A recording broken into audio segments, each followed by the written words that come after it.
Ladies and gentlemen, welcome to the Doomcast. I'm Dan Umpton, your regular host. With me are 2 out of 3 of the Henchmen of Asteroid M, 2 out of the 4 total Henchmen of Asteroid M. We're at Minicon, where we're normally sized. The convention is small. We are big. Ladies and gentlemen, TJ Landers and Ryan Christopher Morrison. We're going to talk on Black Panther, Wakanda Forever. So, I mean, I guess just to open it up, one of the first things that we were talking about off camera was the fact that we didn't expect Letitia Wright to end up carrying the movie like she did and being the real lead of the film. Yeah. I mean, I was astonished by that. I'll just flat out say it too. Like she was mired in some controversy. Like as the filming, like she got hurt, they had to stop it, and then she was saying some stuff. Like in the height of the pandemic, they had people looking at her, taking second glances, especially for something a company that aims to be as progressive as Disney like puts themselves out to be. Because she wouldn't they had to halt production because she wouldn't get vaxxed or didn't want to get vaxxed? Yeah. Or something Yeah, it was a whole thing. And I mean, it's all speculation, but I feel like I gotta give it to Ryan Coogler because I feel like he would have had no fault for it. Like, I mean, the fact that she was in the first one, like he would have seen something there that was like, nah, this might be worth the trouble. And in my opinion, it really paid off because she showed something that I had no idea she was capable of. She was very powerful emotionally through the entire thing, and I think the thing that I loved about all of it is there are portions of it that are loosely based on stuff that happened in comics, and the rest of it is all just like Coogler's head. Yeah. I didn't think that they were going to have Ramonda go out. When that happened, I was like, that was unexpected. Yeah. I was like, you're making big choices here. Yeah, you for guys sure. are really making huge choices. But it never felt like I agree completely, but I also think it never felt like they were painting themselves into a corner.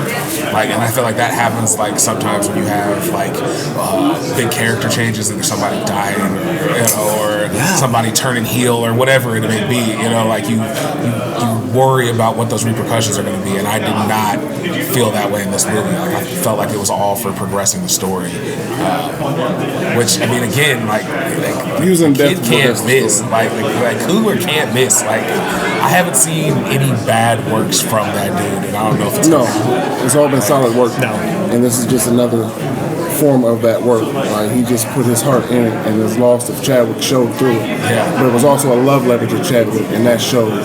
And it was a release for everybody in that. Like, you know how tough that had to be. So for them to get that release, Letitia carried it. She carried it. And then to have that release at the end, just to be able to just let it go, it made it more special and showed how powerful her acting is. And I hope she gets the credit and attention for it. I mean, and not the hate. Well, Black Panther was the first Marvel movie to win an Oscar, right? The first one. And I feel like they got a chance to at least be nominated again with this one. Like the costuming, the sound editing. I mean, and for the rare times for Marvel, like legit, some actors might be up for it, like beyond just the technical stuff. This should be one of them. It'd be a disappointment if Angela doesn't get either original screenplay, or director, or best actor. Yeah. I don't know. They got costume again. That's hands down. Yeah, I don't think anybody's. I feel like that's a given. Yeah, it's one of the few Marvel movies where it's just like I didn't expect this, because the rest of Phase 4 has been real mid. Yeah, agreed. And I haven't loved most of it. Like Shang-Chi was pretty good. Yes. Eternals was a movie that would have been good set in any other universe. Yeah. It would have been fine. Most of other than What If and Loki, I've been pretty all right with the Disney Plus stuff, but that also goes for anything on Disney Plus. Like the Star Wars stuff, except for Andor, has been mostly like. And I haven't watched Andor. I haven't watched Andor yet. I liked the Mandalorian. Yes. I thought that was fun. But that's because Jon Favreau, again, though, like when you have these writer-directors who really know what they're doing with the source material, like it makes it a much more enjoyable watch. You know, like Boba Fett was good, but it was a little. It was weak. It had a lot of weakness. Yeah. Like it didn't get like. It wasn't good enough to keep me watching. Like, until the Mandalorian got there, it was like, I'm good. I'm good. And that's kind of that's sort of what I was worried was going to happen with this movie without the Black Panther. That like without Boseman as T'Challa as the linchpin of the movie, it was going to kind of fall apart. Yeah. But instead, it forced everybody else who was a side character to move into the foreground. All of them got more complete stories. When M'Baku. Honestly, M'Baku stepped it up, but the first time Okoye went toe to toe with Atuma on that, it was she showed like out. with all three of these other people that she's like, oh, all of these people are super powered, and I'm a regular human being who is one of the most highly trained warriors on the planet, but a regular human being, and still beat the brakes off. Because I thought they were going to kill her off. Yeah. So did I. I was thinking she was going to go and not Ramonda. No, I agree with that. I was anxious because everything. That was the other thing that was great about it is everything was on the table. Yeah. Anybody could have gone. Yep. No, it was like Black Game of Thrones. Yeah. Like you didn't know who was going to make it to the end. Like you really didn't know who was going to make it to the end. I did also like them bringing up Wakabi's story. They didn't just let it go by the wayside. You got to find out what happened. They banished him from there. Or he's locked up or something. Yeah, which kind of opens the door for him to come back as a villain in a future one. Well, I don't think he's going to be a villain in the future Black Panther, but they're giving Okoye her own Disney Plus series.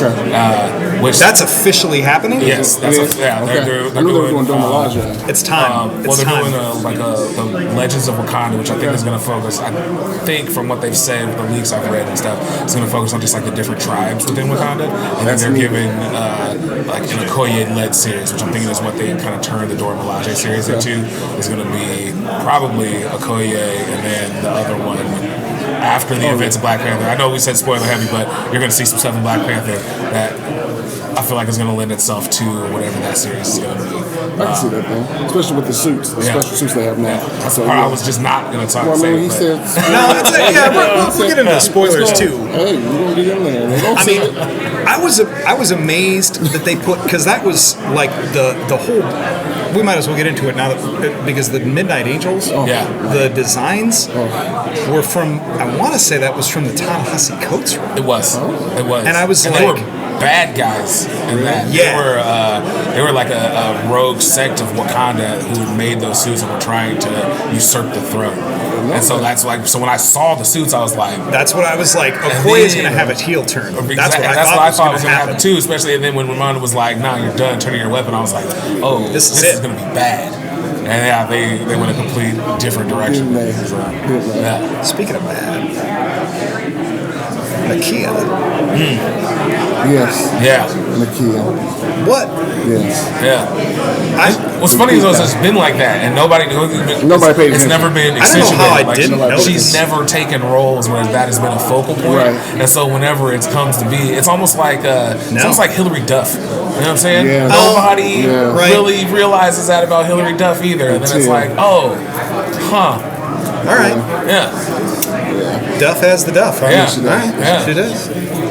So we should talk about the post-credit sequence. Okay. Which is not really a post-credit scene. Right. But it's like the mid-credit scene that you get through like a little bit of it, and then you're back on the beach. Didn't shift perspective at all. Right.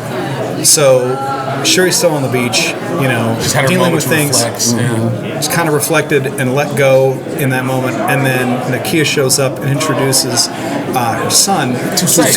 Yeah, Toussaint. Which, and they're in Haiti, so it makes sense. This French, So we got even like I like that Coogler did this because there's this whole. I don't know if you guys have seen what's been going on with Haiti, but like the U.S. government is just like, oh no, we need to intervene in Haiti. When it's just like, actually, it seems like there are people just doing their own democracy, maybe a little bit. I mean, there's definitely some stuff, but so we can talk about Haiti. That's a wild. It's definitely a very strong, very intentional choice to be like, oh, by the way, the future Black Panther, who's also named T'Challa, is a Haitian. Kudos to you, sir. Clever decision. Very. Also that he's like, I'm T'Challa, son. I'm Prince T'Challa, son of King T'Challa. So you have the door open for like, oh, here we go. And then she flat out says, she's like, I wanted him to grow up away from the pressures of the throne. Which is smart. It's smart. He'll get there eventually. There was a moment where I thought I was like, they're gonna have Shuri just be like, about the pressures of the throne. He's gonna have to stay here. Don't talk to it, because then it's just like, oh, there's his actual son. How are we gonna work this? I gotta go back and see it again. I was watching Emails reviews earlier today, and he pointed out that you saw him earlier in the movie. They interacted. He was the boy. Yes. In the school when you're running through, when she first goes to see him. I didn't realize that. He's a little boy. No. She's like, can you keep a secret? Like, Okay. But you know what honestly made me think of too? Like, don't get me wrong, I love Nakia. I love her character. I love the direction that they're going with it. I don't know if y'all ever saw like the Young Avengers animated one, right? So, and they had T'Challa's kid, but it was Storm was Storm's son. And I feel like if we just could have waited just a little longer to get the X characters in here. They can switch it and make him the one that gets with Storm. That's they true. Speed it up. You know what I mean? If they take forever. That's actually a good. I didn't even think about that. Speaking of Young Avengers, Riri didn't get. I don't know. She didn't get the character development that I thought she was going to get. She was rushed. And I think they did it because she has a show coming Exactly. out. They were planting the seeds. Like, all right, so you have this hyper-intelligent young woman who is now on the radar of Wakanda, but also the CIA and the CIA is aware of her. They're watching for her. And she's from Chicago. I'm glad that they still established that Midwest connection. Right, and she's going back to Chicago instead of MIT, which is one thing I noticed at the end. She didn't say like, I'm going back to school. She's like, I'm going back home to Chicago, which I think will be cool to play off of that, especially since they're not going to have the actual Tony Stark connection. True. Now, is Hammer supposed to be in that series? Armor Wars, I don't know. Yeah. Okay. I'm excited for that. It would make sense to be in that, because him trying to recruit her would be something. Well, I mean, at this point, especially like with Disney leaning into the diversity and everything like that, have War Machine go get her. Yes. Another thing that they said, why wasn't like Falcon at the funeral for T'Challa and everything? Because you got that suit. Nobody from outside of Wakanda was there. I would agree with you. You know what I mean? Like Rhodey, like him. That is Nick surprising, Fury, though. Yeah, because there's at least a few people that I mean, Bucky is an honorary. He should have.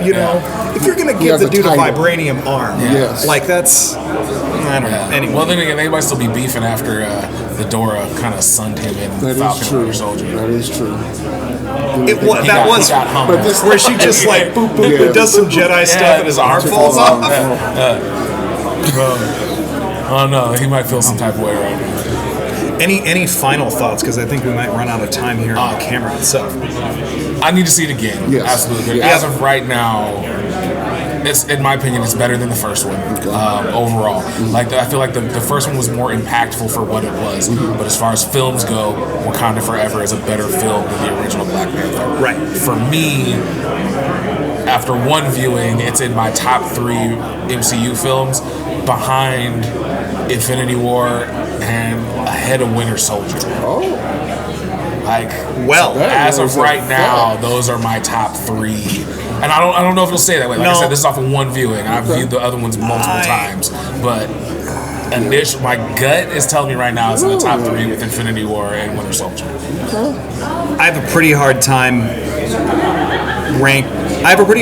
ranking it, like specifically, like amongst. But it's easily like those are up there with my like Infinity War, Winter Soldier, first Guardians of the Galaxy. Are probably among, in my opinion, like the top MCU movies, and Black Panther would be in there. And I think probably like my fifth, like if I had to put like a 5 together, Civil War possibly. For me, it's the first Ant-Man. You know, Ant-Man would be probably up there too. It's hard now to think about it, but this definitely knocks out like whatever would be in there in like that 3 to 5 position. Yeah. It's up there, and I feel like upon a second viewing, like it might be. You may well be right. Like I said, currently it's sitting in my top 3. I need to see it again because I know that opinion. Like once I get because I went in with really low expectations until I saw the final trailer, and then like Rihanna's little song dropped, and I was like, oh, they're really gonna be pulling at heartstrings. So I had very, very low expectations. Well, I think so. I also need to make sure that I'm not being biased in that way. That because it exceeded my expectations, I want to make sure I'm not ranking it too high just because it's better than I was expecting it to. It's because I think the thing that made it so good is it's the most. I feel like it's the most genuine of the MCU movies so far, because it's not moored directly. It's not telling an origin story. Right. It's also not moored because of the like truly like mournful circumstances here. Because the world deserved Chadwick Boseman for 50 more years. Yeah. Like he was supposed to be the next Denzel. Like he really was. Really, truly. He was. I mean, he was genuinely at that level. Really? Like it deserved that level of respect. But even for that loss, like it forced the rest of the cast and like everybody that was involved with it to a level beyond that. Like what, I don't know. And they didn't like it told its own original story. It did. Like we didn't even get into. Also, we didn't even get into Namor, but like, frankly, like they got Namor. Truly, like in a movie of like solid performances, like Wright, Bissett, Guerrera, this Lupita like killed it for like she didn't have that much screen time, but she did what she did when she had it. She, indeed, but Tenoch Huerta like nailed it. And I said this before, they changed every single thing about Namor except for the silliest thing, which is those foot wings and like the origin, but they nailed everything about it. From like powers when he's like jumping through the air, oh my God, like taking on like the ornithopter or whatever the actual name of the Wakandan like bird bug things. And he was just skipping through the clouds like back and forth, and then he's like punching like the Hulk, and like when M'Baku went up there and he's just like, oh, I got this, and cracks him, breaks his club, and then just gets cracked once. I was like, oh, they're writing Winston Duke out of this series because he just died. No, he didn't. No, he didn't. But I was like, shout out to him because the dude punches like the Hulk, and they say that later. Yeah, he said so. Like he took a Hulk level punch. Right. So like M'Baku is not a joke at all. Like if anything. Well, yeah, I mean, he's supposed to be a big villain. So I mean, I know they say that like even the actor who played Namor was like, I haven't really talked to Kevin. I don't know what like the future for Namor is going to be. But I also love that part. The fact that they were like, oh no, his name isn't just Roman spelled backwards. It's no love. I got no love for I got no love. Yeah. No, there were so many little things, and I'm like, I got a little moist. I don't know what Invisible Woman's gonna do when he comes through and it's like basically Son and Reed because she's going. Yeah. She's going. No, it's Reed's. I mean, she's going. I mean, you gotta admit. Reed's got no chance. Yeah, he's in for a bad time. If they cast Krasinski, bye. Whoever. Like Namor. Amor. I'm going to change my name for you, Susan. It's gonna be great. I can't wait. He gotta be back. Susan, in the language of the ancient Mayans, we'd call the sunflower. I don't know. You gotta have the intervocalic, like the Q sound. It's like up there. I don't know.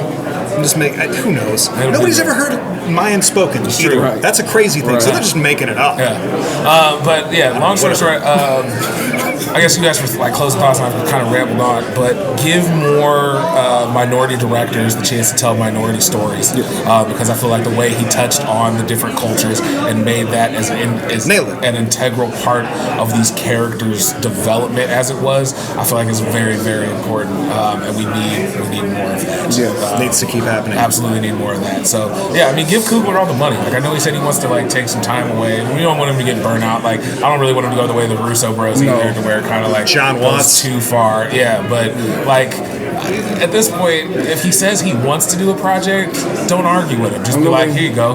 Like, let him do it. Wars, I mean, if they let him do Secret Wars, I mean, that would be. Yeah. My final thought is I have to see the movie again. I was more excited with our outfits and everybody that was coming together and all the fun of that, and excited to see it to where I was just engaged with the movie, but looking at everybody there just enjoying this together. It was an event. It was an event. It did make it feel like it felt like a holiday. Yeah. Yes. A little bit. Yes. It was a lot of fun. To where after I Especially- kind of felt like it's over. Oh, now I gotta go to bed. Yeah, I know. Yeah. I was thinking about coming as Namor for this, and I kind of wish that I had, but also it ended up like it was like 25 degrees, Yeah, so I wouldn't have been out there in a Speedo. Yeah. Forget it. I would have been like, anyway, it's what it is. Well, thanks everybody for watching. Thank you guys for doing this with me. Appreciate it. As always, we gotta get Bryan in here. We gotta get. We really should do another jump in and just talk about the film. Yeah. Certainly, even if it's like whenever. I don't know. Yeah, I think we should all have a second viewing, and then we should. Yes. Yes. Jump on and do that. Yeah. It's got to happen. Well, thanks everybody for watching. This has been the Doomcast. We'll see you again next week.